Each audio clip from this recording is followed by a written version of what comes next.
Salut, c'est Adam. Voici la troisième partie de l'histoire de Wednesday Addams, bon visionnage. N'oubliez pas de souscrire. Le nouvel épisode commence avec Wednesday étant enlevée par des figures mystérieuses portant des capuchons. Lorsque le sac est retiré de sa tête, elle se retrouve entourée d'eux. Il devient rapidement apparent que Bianca, portant un masque, est leur leader, et les autres adolescents révèlent à contre-eux leurs véritables identités. Wednesday remarque Xavier parmi eux, faisant partie d'un groupe connu sous le nom de The Nightshade Society. Xavier propose d'inclure Wednesday dans leur groupe, ce à quoi Bianca demande comment elle est arrivée là. Wednesday explique qu'elle a suivi les instructions d'une ancienne page donnée par Rowan. À l'insu de ses ravisseurs, Wednesday commence à se libérer pendant qu'ils discutent. Il est révélé que les étudiants ont ressuscité la notoire Nightshade Society, qui avait été dissoute il y a 30 ans après la mort d'un étudiant non-membre. Malgré les objections, la principale reste silencieuse en raison du statut riche des étudiants impliqués. Le groupe n'avait aucune idée des activités de ce groupe il y a 3 décennies. Actuellement, le club est beaucoup moins controversé, se concentrant sur des rassemblements sociaux et des événements occasionnels comme des invitations au skinny dip étendues par Xavier. Bien que Wednesday soit invitée à rejoindre le club d'élite par Bianca et Xavier, elle décline. Bianca tente de la persuader, mais Wednesday refuse. Cependant, Bianca ordonne aux autres garçons de la détacher, seulement pour que Wednesday montre qu'elle s'était déjà libérée. De retour dans sa chambre, Wednesday reprend son enquête sur les mystères de Nevermore, y compris la résurrection de Rowan, la créature cachée dans la forêt et les dessins inquiétants dans le livre des Nightshade. Malgré ses efforts, les obligations scolaires persistent, avec Principal Wim annonçant une journée de sensibilisation où les étudiants feront du bénévolat dans divers endroits de la ville. Wednesday est assignée à une boutique d'antiquités hantée, tandis que d'autres, comme Enid et Bianca, sont envoyés à Pilgrim World. Xavier se retrouve au même café où travaille Tyler. De plus, Wednesday est inscrite de manière inattendue pour une performance avec la fanfare locale par Principal Wim. Plus tard dans la journée, la principale exprime son admiration pour la performance de violoncelle de Wednesday. Après avoir été déposée à Jericho pour commencer leur journée de travail, Wednesday saisit l'occasion de discuter avec Xavier. Ils explorent la mystérieuse disparition de Rowan, avec Xavier révélant que Rowan portait toujours un livre particulier avec lui. Il raconte un incident où il a tenté de regarder le livre, ce qui a conduit à une réaction furieuse de Rowan. Wednesday émet l'hypothèse que Rowan était celui qui a projeté Xavier contre le mur, ce qu'il confirme.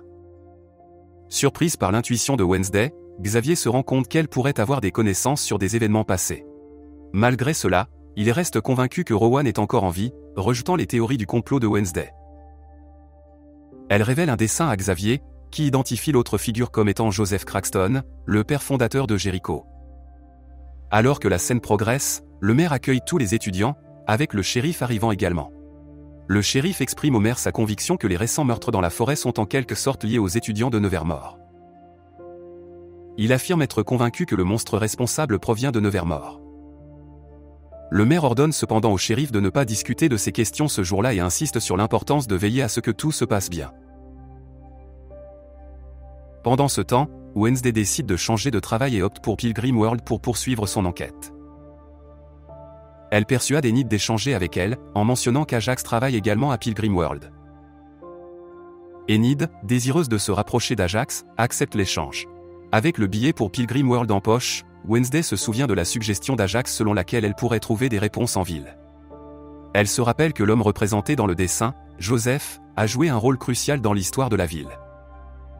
En se dirigeant directement vers Pilgrim House, le premier bâtiment érigé par Joseph, Wednesday arrive avec ses camarades étudiants, où ils sont accueillis par Mr. Arlen. Elle leur informe qu'ils travailleront dans la maison historique construite par Joseph.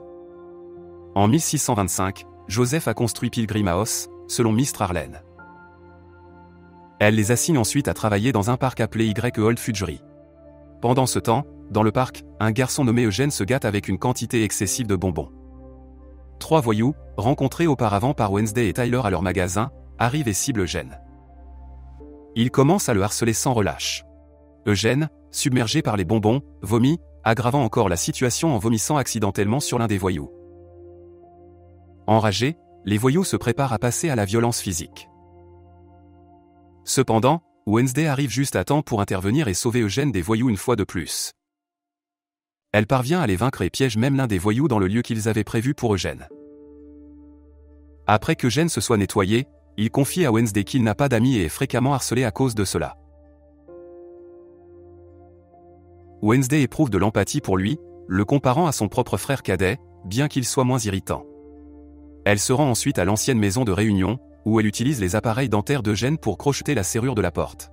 En instruisant Eugène de faire le guet et d'empêcher quelqu'un d'entrer, Wednesday poursuit son enquête. Pendant ce temps, Enid profite de l'occasion pour parler à Ajax, exprimant ses sentiments pour lui. Ils acceptent de se voir en rendez-vous ce soir-là. En explorant le bâtiment interdit, Wednesday découvre une peinture représentant un sosie blond d'Enid et un livre intitulé Codex Umbrellum. Il s'avère que la peinture et le livre qu'Enid a découvert sont des répliques. Pendant ce temps, la principale Wim et Miss Thornhill sont dans un café où elles aperçoivent la mère. Elle ordonne à Thornhill de garder un œil sur Wednesday. Miss Trarlen, la nouvelle supérieure de Wednesday, se rend compte qu'elle n'a pas vu Wednesday depuis un certain temps et commence à la chercher. Elle finit par trouver Wednesday en train d'espionner et lui ordonne de partir. Wednesday discerne que la pièce n'est qu'une réplique et confronte Miss Trarlen à propos de la véritable salle de réunion, mais la femme refuse de divulguer toute information. Frustrée par ses tâches, Wednesday décide de les abandonner et se rend au café où Tyler travaille. Elle y trouve Xavier, qui semble mécontent de sa présence. Wednesday demande à Tyler où se trouve la véritable maison de réunion, qui se trouve dans les bois. Tyler l'avertit des ruines et du danger potentiel posé par les sans-abri ou les consommateurs de drogue qui fréquentent la zone. Malgré l'offre de Tyler de l'accompagner, Wednesday décline et s'aventure seule sous la pluie. En cours de route, son fidèle acolyte, Digne, maîtrise un squatteur qui les menace. Une fois à l'intérieur de la maison de réunion, Wednesday explore les lieux mais ne trouve rien d'intéressant. Cependant, alors qu'il s'apprête à partir, Wednesday fait une nouvelle vision. Dans cette vision, elle apprend que la maison de réunion a été incendiée dans un tragique événement orchestré par Joseph Craxton. Il a ordonné la brûlure de tous les marginaux de la ville, y compris la famille Adams, qui était étiquetée comme des sorcières. Il est révélé que l'ancêtre de Wednesday, Goody Adams, faisait partie des personnes ciblées. Dans la vision, Wednesday voit la foule, dirigée par Joseph, poursuivant Goody Adams avec l'intention de la brûler vive. Goody Adams supplie Wednesday de fuir et promet de se venger de leurs oppresseurs une fois qu'elle aura le pouvoir de le faire. C'est ainsi que Goody Adams a réussi à échapper à l'incendie. À la fin de la vision, Goody Adams apparaît à Wednesday et l'avertit que leurs ennemis se rapprochent. Soudain, Wednesday revient à la réalité, ressentant un malaise et la présence de quelqu'un d'autre à proximité. Initialement, elle suspecte que le vieux squatté de plus tôt soit revenu. Lorsque Wednesday se rend pour enquêter, elle découvre que la présence n'est pas le vieux squatté, mais plutôt le même monstre qui avait précédemment tué Rowan et l'avait sauvé du danger. À ce moment-là, Xavier apparaît, lui proposant de se mettre à l'abri sous son parapluie. Étonné de la voir seule dans les bois, Xavier lui demande ce qu'elle fait là. Malgré sa déception de perdre la piste du monstre, Xavier commence à envisager la théorie de Wednesday selon laquelle Rowan recevait des messages textes inhabituels de son ancien colocataire. Ils discutent des capacités psychiques de Wednesday, et Xavier révèle que son père, Vincent Thorpe, est un célèbre voyant. Il conseille à Wednesday d'être prudente et de ne pas se fier entièrement à ses visions, expliquant que, selon son père, elles sont souvent déclenchées par des émotions plutôt que par la logique. Cependant, Wednesday reste déterminée à empêcher de futures tragédies. Ensemble, Wednesday et Xavier rentrent en ville alors que la pluie se calme, juste à temps pour la cérémonie de dévoilement d'un nouveau monument de la ville. La maire et la presse se rassemblent pour cet événement significatif, où la statue en bronze de Joseph Craxton est dévoilée. Lors de la cérémonie, Wednesday joue du violoncelle. Cependant, la tranquillité est perturbée lorsque Vigne, poussé par la malice, allume une allumette, provoquant une explosion dramatique qui détruit la statue.